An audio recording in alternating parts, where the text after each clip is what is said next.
तो अभी हम एलिवेशन और डिप्रेशन की टाइप 1 प्रॉब्लम में ही थे, और उसमें हम कुछ प्रॉब्लम्स हम ऑलरेडी कर चुके थे। एक बार मैं कंसेप्ट दोबारा रिपीट कर रहा हूँ, सुन लो क्या क्या ध्यान रखना था। सबसे पहले तो मैंने तुमसे कहा था कि वो ट्रायंगल हमेशा बना लेना, कोई भी ट्रिग्नोमेट्री की अगर प्रॉब्लम कर रहे हो। जैसे ये 0 डिग्री है, ये 90 डिग्री है, तो ये 1 1 0। उसके बाद 30 डिग्री वाला, ये 30 डिग्री है, ये 60 डिग्री है, 1 2 √3। फिर 37 वाला, ये 53 डिग्री है, 3 4 और 5। और एक 45 डिग्री वाला। तो यहाँ से कम ना वैल्यूज तुम्हें याद रहेंगी।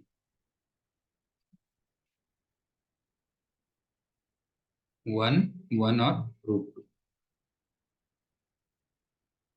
दूसरा मैंने तुमसे कहा था कि ट्रायंगल में अगर मान लो एक साइड दे रखी है, बाकी साइड निकालनी है। जैसे ये थीटा है, मान लो अगर ये एक्स दिया हुआ है, तो फिर ये तो होगा x tan थीटा, और ये होगा x/cos थीटा। वैसे इसका दूसरा तरीका भी मैंने बताया था दूसरे में। अगर ये थीटा है, ये एक्स दिया हुआ है, तो फिर ये हो जाएगा x cot थीटा, और ये आ जाएगा x/sin थीटा। और तीसरे ट्रायंगल में ये हो सकता है कि तुम्हें हाइपोटेन्यूज दिया हो, ये एक्स दिया हुआ है, ये थीटा है, तो फिर ये हो जाएगा x sin थीटा, और ये हो जाएगा x cos थीटा। तीसरा, एक मैंने पोल का बताया था, पोल की हाइट, शैडो या फिर डिस्टेंस, और एलिवेशन एंगल। ये h है, ये d है, ये अल्फा है। तो इसमें सीधे सीधे tan alpha equal to h/d से काम चल जाएगा। फोर्थ, एक तुम्हें याद होगा मैंने कहा था लेडर वाली होती है ना, ये लेडर की लेंथ दे रखी है, और ये एलिवेशन एंगल अल्फा दिया हुआ है, और ये डिस्टेंस मान लो d दे रखी है। तो इसमें तुम लगा सकते हो cos alpha equal to d/l, ये लगा सकते हो। और यह मान लो h दिया होता, सपोज करो, तो तुम sin alpha equal to h/l लिख सकते थे। मतलब यहां से लेंथ वगैरह कुछ भी निकाल सकते हो। एक मैंने तुमसे कहा था काइट वाली प्रॉब्लम होती है कि ये काइट है, ये h है, और ये d डिस्टेंस पे, ये l है मान लो, लेंथ ऑफ स्ट्रिंग, ये एलिवेशन एंगल है। अब इसमें कुछ भी कर सकते हो, जैसे मान लो tan अल्फा देखना है, तो वो h/l हो जाएगा। अगर तुम्हें cos अल्फा देखना है, तो वो d/l हो जाएगा। सॉरी, tan अल्फा हो जाएगा h/d।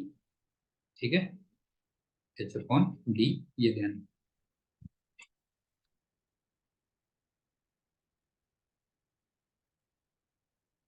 और एक और बहुत इंपॉर्टेंट थी, तुम्हें याद होगा, जिसमें d को हम इक्वेट करते थे दो अलग अलग ट्रायंगल्स पे, और उस पर कैसे कैसे आती थी प्रॉब्लम्स, वो बताता हूँ देखो।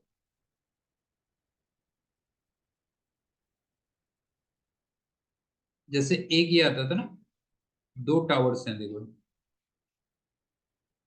ये वाला एलिवेशन एंगल मान लो अल्फा दिया हुआ है, और ये वाला एलिवेशन एंगल मान लो बीटा दिया हुआ है। ये h1 है, ये h2 है, और ये डिस्टेंस d है। तो d को मैं दो तरीके से लिख सकता था, h1 cot अल्फा लिख सकता था, या h2 cot बीटा लिख सकता था। तो यहां से बेसिकली h1 h2 में रिलेशन आपको पता चल जाएगा। एक तरीका ये होता था। दूसरा क्या होता था, एक छोटी बिल्डिंग है, एक बड़ी बिल्डिंग। एलिवेशन एंगल अल्फा कह लो और डिप्रेशन एंगल बीटा कह लो। ये एच है मान लो, तो फिर ये भी एच होगा, और ये मान लो कैपिटल एच है। अब ये डी डिस्टेंस है। अगेन मैं डी डिस्टेंस को दो तरीके से लिख सकता हूँ। डी को क्या लिख सकता हूँ, देखो डी को लिख सकता हूँ H cot alpha equal to H cot beta. तो यहां से कैपिटल एच और स्मॉल एच में आपका रिलेशन पता चल जाता था। ठीक। एक क्या होता था कि ये छोटी छोटी बिल्डिंग है, उसके सामने एक बड़ी बिल्डिंग है।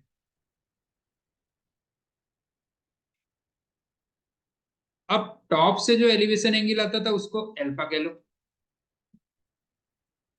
और बॉटम से जो एलिवेशन एंगल है उसको बीटा कह लो।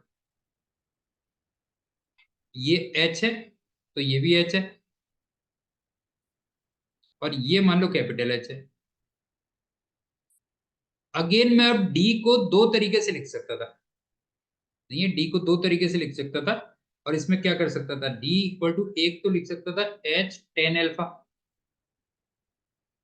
ये वाले ट्रेंगल की बात कर रहा हूँ, ध्यान रखना। और एक जो बड़ा वाला ट्रेंगल होगा उसमें कैसे लिख सकता हूँ, H plus H cot beta. तो यहां से भी तुम देख सकते हो स्मॉल एच और कैपिटल एच में आपका रिलेशन पता चल जाता है। तो ये वाली प्रॉब्लम भी कई बार बहुत यूज होती है। अब हम कुछ एग्जांपल्स और करते हैं। ये तो पिछले उसकी थ्योरी थी।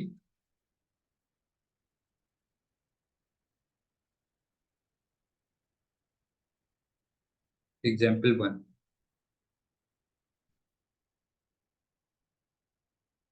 ये एक बिल्डिंग है, 50 मीटर की हाइट है। इसके दो अलग अलग साइड्स है। एक जगह से एलिवेशन एंगल 30 डिग्री है, और एक जगह से एलिवेशन एंगल 60 डिग्री है। तो तुम्हें ये टोटल डिस्टेंस निकालनी थी, कितनी होगी।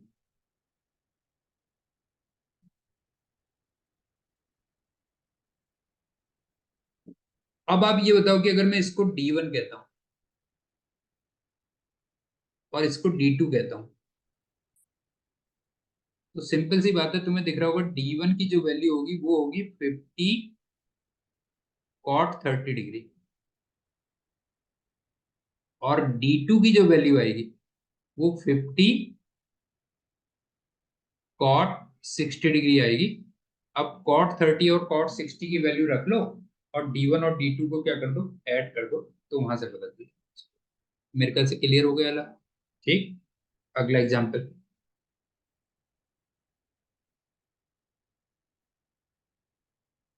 तुम्हारी जो आई है वो 1.6 मीटर पे है, और यहां से 45 मीटर पे।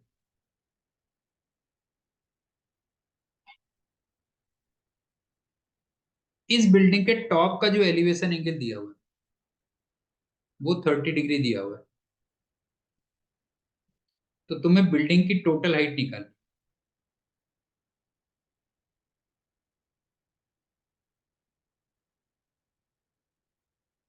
अब आप देखो, ये तो हो गया 1.6 मीटर।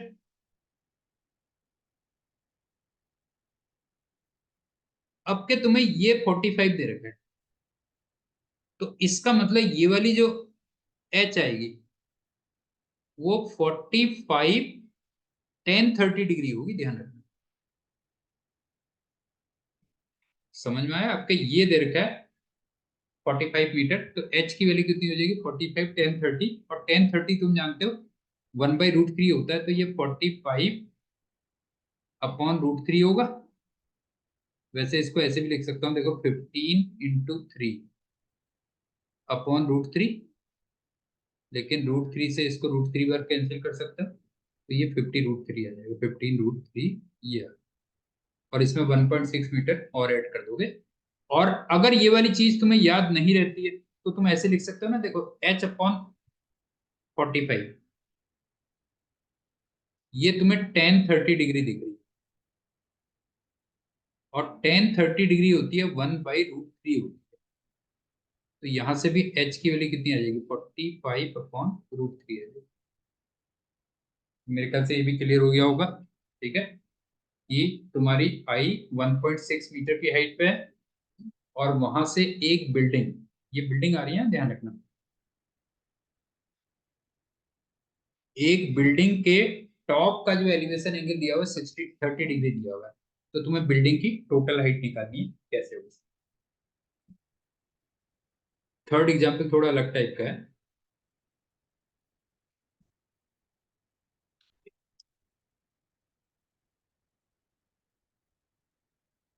ये क्या होता है देखो, ये पानी की सरफेस है, और यहां से 200 मीटर की हाइट पे है।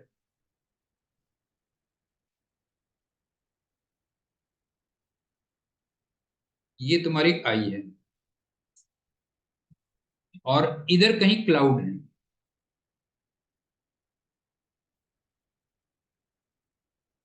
एक बात बताओ, क्लाउड की जो इमेज बन रही होगी वो ठीक उतने ही नीचे बन रही होगी ना। जैसे अगर ये एच है, तो क्लाउड की इमेज यहाँ पे बन रही होगी ना, एच हाइट नीचे बन रही होगी।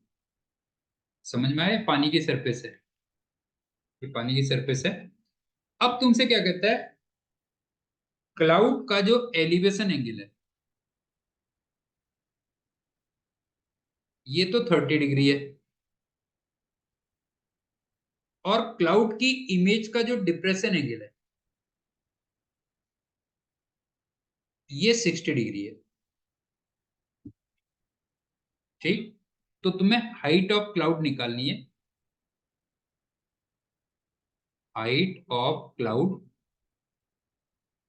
एच कितना होगा।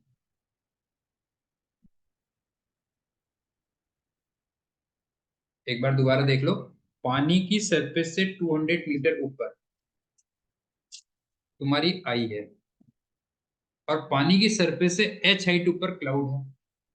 तो उसकी जो इमेज है, ऑब्वियस सी बात है, वो भी क्या होगी, वो भी पानी की सरफेस से एच डेप्थ नीचे बनेगी। तो अब तुमसे कहता है कि एलिवेशन एंगल क्लाउड का तो 30 डिग्री दिया हुआ है, और क्लाउड की इमेज का जो डिप्रेशन एंगल दिया हुआ है वो 60 डिग्री दिया हुआ है। तो क्लाउड की हाइट कितनी होगी, ये तुमसे पूछ रहा है। इसमें थोड़ा सा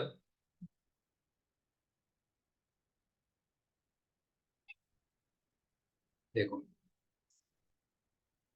अब ये 200 मीटर है,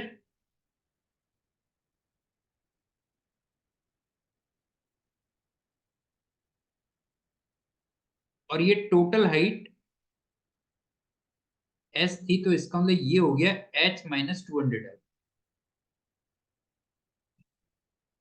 अब फिर से वही आ गया, देखो ये डी डिस्टेंस है। डी को मैं दो तरफ से इक्वल कर दे रहा हूं, देखो ऊपर वाले ट्रायंगल से अगर देखूंगा, तो डी इक्वल टू कितना हो गया, देखो डी इक्वल टू हो गया H-200,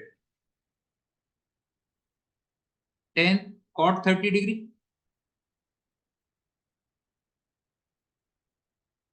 और अगर मैं डी को नीचे वाले ट्रायंगल से देखूं, तो ये हो जाएगा H+200, cot 60 डिग्री हो जाएगा। आई थिंक समझ में आ रहा होगा, इसमें भी काफी हद तक वही कंसेप्ट है कि डी को मैं दो अलग अलग ट्रायंगल से इक्वल कर रहा हूं। ऊपर वाले ट्रायंगल से देख रहा हूं तो H-200 cot 30 आ रहा है, और नीचे वाले से देख रहा हूं तो क्या हो रहा है, H+200 cot 60 डिग्री आ रहा है। अब यहां से H निकाल लो, बस हो गया, इन दोनों से H फाइंड कर लो।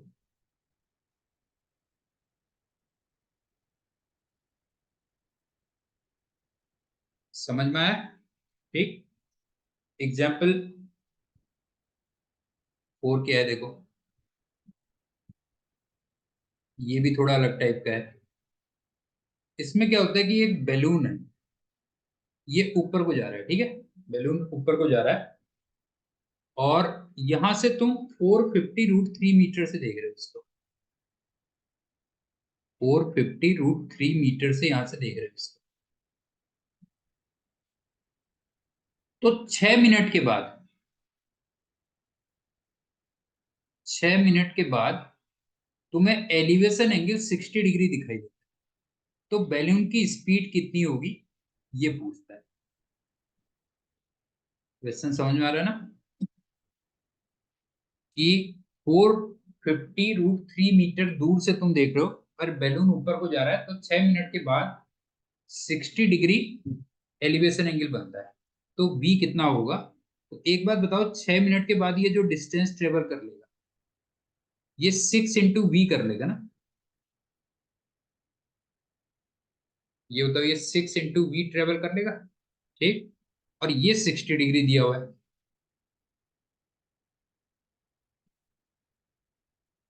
मैंने ये लगाया distance equal to speed into time, ये ध्यान रखना। Distance equal to speed into time, ये फॉर्मूला लगाया बेटा, ध्यान रखना। ठीक है, तो इसका मतलब कितनी ट्रेवल कर लेगा, 6 भी कर लेगा। अब जरा देखो, इसमें 1060 लिख दो बस, ओके। 1060 डिग्री इक्वल टू कितना हो गया, 6v/450√3 आ गया। तो यहां से v फाइंड कर लो। आई थिंक कंसेप्ट समझ में आ गया होगा। ये एक बैलून ऊपर जा रहा है, तो 6 मिनट के बाद वो 6v डिस्टेंस ट्रेवल कर लेगा, और उसका एलिवेशन एंगल तुम्हें 60 डिग्री दिया होगा, ठीक। तो 1060 तुमने 6v/450√3 कर दिया, तो वहां से v निकाल लिया।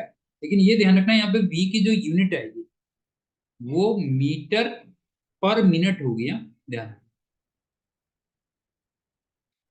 क्योंकि तुमने डिस्टेंस तो ले रहे हो मीटर में, और टाइम किस में ले रहे हो, मिनट में ले रहे हो, तो इसका मतलब ये आएगी मीटर पर मिनट। एक और एग्जांपल देखो,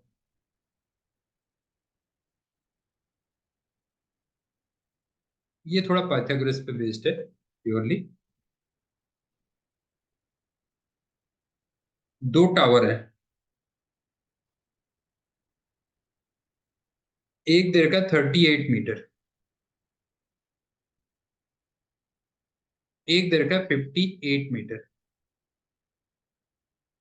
और इनके टॉप की जो डिस्टेंस दे रखी है ये 52 मीटर दे रखी है। तो तुम्हें इनके बीच की डिस्टेंस निकालनी कितनी होगी। सिंपल पाइथागोरस है इसमें। तो एक बात बताओ, टोटल 58 था, तो इसका मतलब क्या हुआ,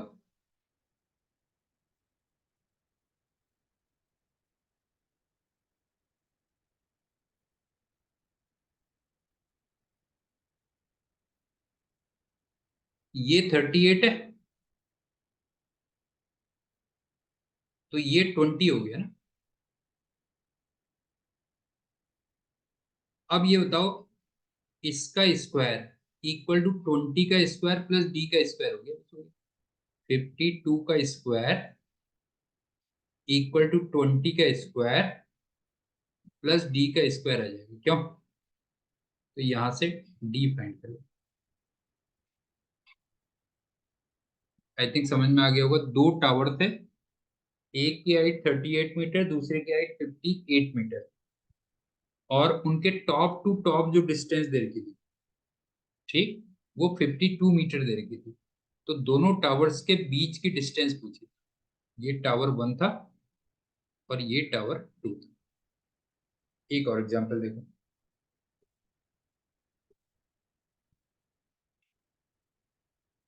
एक टावर ये है और दूसरा टावर ये है। ये H1 है, ये H2 है।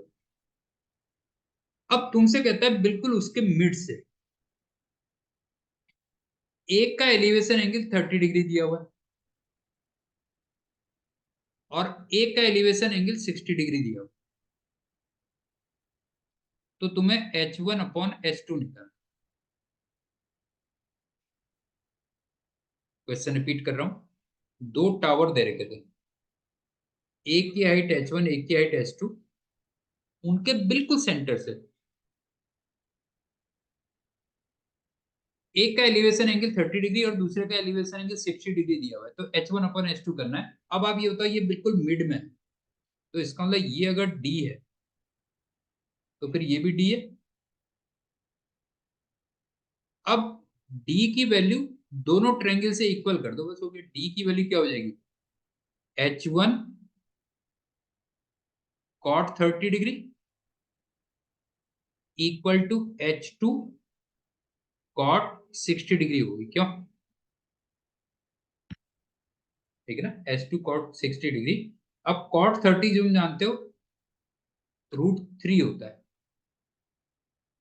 और cot 60 1/√3 होता है। तो इसका मतलब H1/H2 कितना आ गया, H1/H2 आ जाएगा मेरे ख्याल से 1/3 है। तो ये वाला भी कंसेप्ट बहुत यूज होता है, ध्यान रखना। कि हम डी डिस्टेंस को दो अलग अलग ट्रायंगल से इक्वल करते हैं तो कई सारी प्रॉब्लम्स उससे सॉल्व हो जाती है। और एक पोल शैडो वाली प्रॉब्लम्स होती हैं, एक काइट वाली होती है, एक लैडर वाली प्रॉब्लम्स होती है, और कभी कभी हमने पाइथागोरस से भी देखा। जैसे ये वाली जो प्रॉब्लम थी, ये किससे थी, ये पाइथागोरस से। तो ये आती है टाइप 1 प्रॉब्लम्स में। बाकी हम फिर नेक्स्ट